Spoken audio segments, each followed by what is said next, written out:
Hello friends, नमस्कार। एक बार फिर स्वागत है आपका जीएस एग्जाम सॉल्यूशन में। दोस्तों, अभी तक आपने हमारे चैनल को सब्सक्राइब नहीं किया तो प्लीज़ चैनल को सब्सक्राइब कर दें। तो चैनल को सब्सक्राइब कर दीजिएगा दोस्तों। और आज की इस वीडियो में हम इतिहास से संबंधित महत्वपूर्ण प्रश्नों को देखेंगे जो आपके एसएससी कांस्टेबल 2023 के एग्जाम के लिए बहुत ही इंपॉर्टेंट होने वाला है। और साथ साथ एसएससी सीएचएसएल 10+2 एसएससी सीजीएल के लिए यह हिस्ट्री की वीडियो बहुत इंपॉर्टेंट होगी।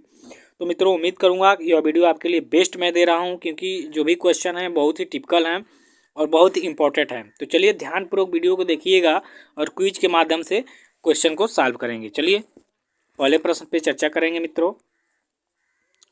आपके सामने प्रश्न आ चुका है ये पहला कि सिंधुवासी मिठास के लिए किसका प्रयोग करते थे। देखिए, प्राचीन भारत से मध्यकालीन और आधुनिक भारत तक जाया जाएगा तो ये पहला अभी प्रैक्टिस सेट है आपका इतिहास का। अगले दिन फिर इससे आगे बढ़ाया जाएगा, ठीक है।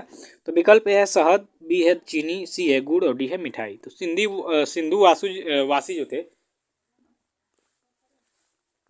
और जो मिठास के बारे में देखा जाए तो यह मुख्यतः शहद का प्रयोग करते थे। किसका? शहद का। तो शहद इसका क्या हो जाएगा मित्रों? सही उत्तर हो जाएगा कि सिंधुवासी जो है मिठास के लिए शहद का इस्तेमाल करते थे। चलिए नेक्स्ट क्वेश्चन है आपका दूसरे नंबर का कि चावल के प्रथम साक्ष्य कहाँ से मिले हैं। विकल्प ए है रोपड़, बी है लोथल, सी है कालीबंगन और डी है बनमाली। तो मित्रों, चावल के साक्ष्य जो है रंगपुर और लोथल से मिले थे सिंधु सभ्यता में। लेकिन यहाँ बात करेंगे सबसे पहले चावल कहाँ मिले थे, तो लोथल में मिले थे, ठीक है। लोथल इसका क्या हो जाएगा? सही उत्तर हो जाएगा, ठीक है। सबसे पहले चावल के साथ से आप साक्ष्य जो है आपके लोथल से मिले थे, तो लोथल इसका क्या हो जाएगा? सही उत्तर हो जाएगा। तीसरे नंबर के प्रश्न पे चर्चा करेंगे मित्रों कि सिंधुवासी उर्वरता की देवी किसे मानकर पूजा करते थे। विकल्प है उषा, बी है पार्वती माता, सी है धरती माँ और डी है दुर्गा माँ, ठीक है। तो देखिए, सिंधुवासी उर्वरता की देवी जो है वह धरती माँ को मानते थे और इन्हीं की पूजा करते थे, तो ठीक है। तो इसका विकल्प आपका सी हो जाएगा सही। चलिए चौथे नंबर के प्रश्न देखेंगे मित्रों कि आर्यों का मुख्य पेय पदार्थ क्या था। यानी मुख्य पेय पदार्थ की बात करेंगे तो इसमें क्या था। विकल्प है चाय, बी है रस, सी है दूध और डी है सोमरस। देखिए, आर्यों का जो मुख्य पेय पदार्थ था वो था सोमरस। यह सोम नामक एक वनस्पति से बनाया जाता था, ठीक है। सोमरस थोड़ा सा नशा होता था इससे, ठीक है। तो सोमरस इसका क्या हो जाएगा? सही उत्तर हो जाएगा विकल्प डी। पांचवें नंबर का प्रश्न है मित्रों कि आर्य मुख्यतः कितने प्रकार के वस्त्र का प्रयोग करते थे। विकल्प ए है वास, विकल्प सी है अधिवास, विकल्प सी है उसीड़ और विकल्प डी है ये सभी। तो देखिए, आर्य जो थे वो मुख्यतः तीन प्रकार के वस्त्रों का प्रयोग करते थे। एक आपका वास, अधिवास और उसीड़। तो इसका विकल्प जो है डी ये सभी हो जाएगा, ठीक है। ये सभी, ये जो तीनों वस्त्र है इसका प्रयोग सिंधुवासी करते थे, ठीक है। किसका किसका? वास, अधिवास और उसीड़ का। चलिए नेक्स्ट क्वेश्चन देखेंगे छठे नंबर का कि योग दर्शन के प्रवर्तक कौन थे। विकल्प है महर्षि पतंजलि, बी है कपिल, सी है गौतम और डी है जैमिनी। तो योग दर्शन की अगर जो बात करेंगे इसके प्रवर्तक की, तो आपके पतंजलि, आप जानते होंगे कि जब भी योग का नाम आता है तो पतंजलि का नाम आ जाता है। पतंजलि नाम से तो कंपनी भी है जो आपके स्वामी विवेकानंद उसका प्रचार प्रसार करते हैं। एक बात आप समझ लीजिएगा कि पतंजलि में और बाबा रामदेव का कोई भी शेयर नहीं है। वो बालकृष्ण जी हैं, उन्हीं का वो कंपनी है। ये बस स्टार प्रचारक हैं, ठीक है। तो महर्षि जो पतंजलि थे यह योग दर्शन के प्रवर्तक थे। तो विकल्प आपका ये हो जाएगा सही। सातवें नंबर का प्रश्न यहाँ देखिए, मनुष्य एवं देवता के बीच मध्यस्थ की भूमिका निभाने वाले देवता के रूप में किसकी पूजा की जाती थी। ये देखिए, हम प्राचीन भारत के क्वेश्चन को लिए हैं, न कि आधुनिक काल के, ठीक है। उसके हिसाब से आपको क्वेश्चन देखने हैं और उत्तर देने हैं। तो मनुष्य एवं देवता के बीच मध्यस्थ की भूमिका निभाने वाला जो देवता था वो आपके विकल्प के माध्यम से बताना है। विकल्प है इंद्र, बी है अग्नि, सी है वरुण और डी है सोम।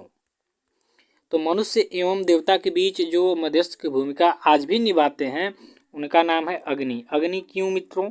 तो देखिए, जब भी हम क्या करते हैं, यज्ञ करते हैं तो यज्ञ के माध्यम से ही जो ब्राह्मण होते हैं क्या कराते हैं, भगवान से और मनुष्य के बीच में अग्नि का जो कार्य होता है कि हम क्या कर रहे हैं, अग्नि में प्रज्वलित करते हैं।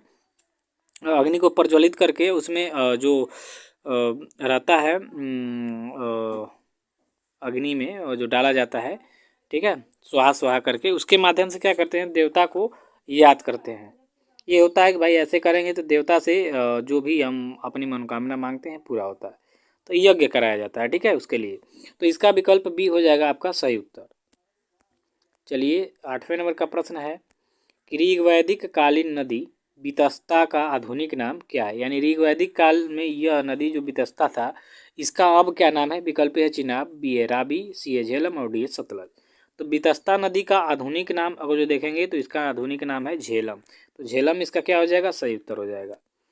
चलिए आगे बढ़ते चलेंगे 9वें नंबर के प्रश्न पे। ऋग्वैदिक काल में युद्ध का एवं वर्षा का देवता कौन था। ऋग्वैद काल में युद्ध और वर्षा का देवता किसे माना जाता था। विकल्प है वरुण, बी है पूषण, सी है विष्णु और डी है इंद्र। तो इंद्र को माना जाता था मित्रों युद्ध एवं वर्षा का देवता कब, ऋग्वैदिक काल में। तो विकल्प डी इसका क्या हो जाएगा, सही उत्तर हो जाएगा। 10वें नंबर के प्रश्न को देखेंगे तो आपका 10वां नंबर का प्रश्न है कि प्राचीन काल में महाजनपदों की संख्या कितनी थी। वेरी इंपॉर्टेंट क्वेश्चन है ये। विकल्प है 16, बी है 18, सी है 25 और डी है 32। तो प्राचीन काल में महाजनपदों की अगर जो बात करेंगे तो इसकी संख्या थी 16, ठीक है, 16 महाजनपद थे। विकल्प ए आपका क्या हो जाएगा, सही उत्तर हो जाएगा। 11 नंबर का प्रश्न कह रहा है मित्रों, कोसल महाजनपद की राजधानी कहाँ थी। विकल्प है उज्जैन, बी है श्रावस्ती, सी है इंद्र प्रदेश और डी है वैशाली।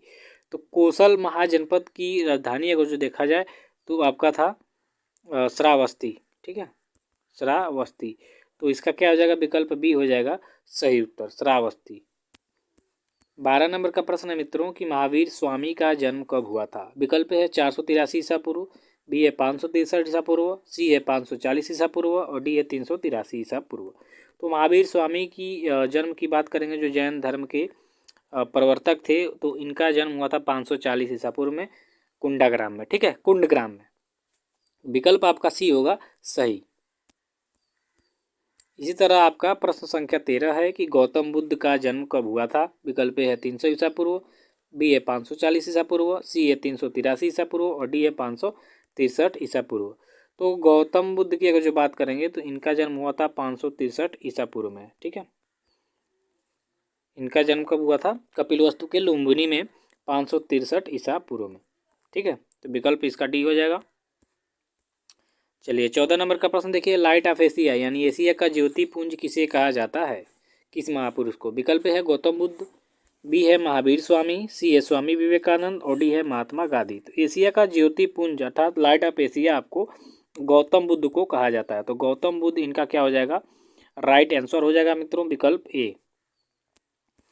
15 नंबर का प्रश्न देखिए, हर्यक वंश का संस्थापक बिंबिसार किस धर्म का अनुयायी था। यहाँ दो क्वेश्चन आप ध्यान से देखेंगे कि हर्यक वंश का संस्थापक बिंबिसार था और यह किस धर्म का अनुयायी था मित्रों। तो यह आपके जैन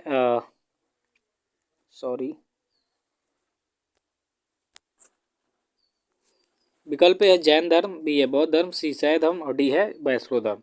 तो हर्यक वंश का जो संस्थापक बिंबिसार था मित्रों, यह आपके बौद्ध धर्म का संस्थापक कर रहे हैं अनुयायी था। किस धर्म का, बौद्ध धर्म का। तो आपका विकल्प बी हो जाएगा इसका सही उत्तर। 16 नंबर का प्रश्न है मित्रों कि शिशुनाग का उत्तराधिकारी कौन था। विकल्प है नंदीवर्धन, बी है घनानंद, सी है कालाशोक और डी है नागदशक। तो शिशुनाग जो है इसका उत्तराधिकारी आपका कालाशोक था। कौन था, कालाशोक। तो कालाशोक इसका क्या हो जाएगा मित्रों, राइट आंसर हो जाएगा विकल्प सी। 17 नंबर का प्रश्न है मित्रों कि चंद्रगुप्त मौर्य ने अपना अंतिम समय कहाँ बिताया। वेरी इंपॉर्टेंट क्वेश्चन है ये। विकल्प है राजगृह में, विकल्प बी है काशी में, विकल्प सी है श्रीनगर में और विकल्प डी है श्रवणबेलगोला में। तो देखिए कर्नाटक राज्य में आपका यह श्रवणबेलगोला पड़ता है। यहीं पे क्या हुआ था, इन्होंने अपना अंतिम समय बिताया था चंद्रगुप्त मौर्य और उपवास के दौरान इनका मृत्यु हो गया था यहाँ पे, ठीक है। चलिए 18वें नंबर का प्रश्न है कि अमित्र घात के नाम से किसे जाना जाता है। विकल्प है बिंदुसार, विकल्प बी है बिंबिसार, विकल्प सी है चंद्रगुप्त मौर्य और विकल्प डी है अशोक। तो अमित्र घात के अगर जो नाम से देखा जाए मित्रों तो बिंदुसार जाना जाएगा, ठीक है। तो बिंदुसार इसका क्या हो जाएगा, सही उत्तर हो जाएगा विकल्प ए कि अमित्र घात के नाम से बिंदुसार जाना जाता है। 19वें नंबर का प्रश्न है मित्रों कि किस अभिलेख में अशोक का नाम अशोक मिलता है। ठीक है, वेरी इंपॉर्टेंट क्वेश्चन ये भी है। विकल्प है प्रयाग स्तंभ लेख, विकल्प बी है मास्की एवं गुर्जरा अभिलेख, विकल्प सी है चंपारण स्तंभ लेख और विकल्प डी है कौशाम्बी अभिलेख। तो देखिए अशोक का नाम अशोक आपके मास्की एवं गुर्जर अभिलेख में मिलता है। इसी अभिलेख में लिखा गया कि हाँ अशोक का नाम भाई अशोक वर्धन या अशोक था। तो विकल्प जो आपका बी दिख रहा है ये क्या हो जाएगा, सही उत्तर हो जाएगा। ठीक है, चलिए 20 नंबर का प्रश्न है मित्रों कि चाणक्य के द्वारा रचित अर्थशास्त्र में गुप्तचर को किस नाम से पुकारा गया है। यानी यहाँ एक और क्वेश्चन बन रहा है कि अर्थशास्त्र किसके द्वारा रचित हुआ है, तो चाणक्य या कौटिल्य, ठीक है, या विष्णुगुप्त। तीनों नाम एक ही व्यक्ति का है, चाणक्य ज़्यादा फेमस है। यहाँ आपको विकल्प के माध्यम से बताना है। विकल्प है गुप्त पुरुष, बी है अमात्य, सी है गुड़ पुरुष और डी है राजसूय। तो गुप्तचर को चाणक्य के द्वारा रचित अर्थशास्त्र में गुड़ पुरुष कहा गया है।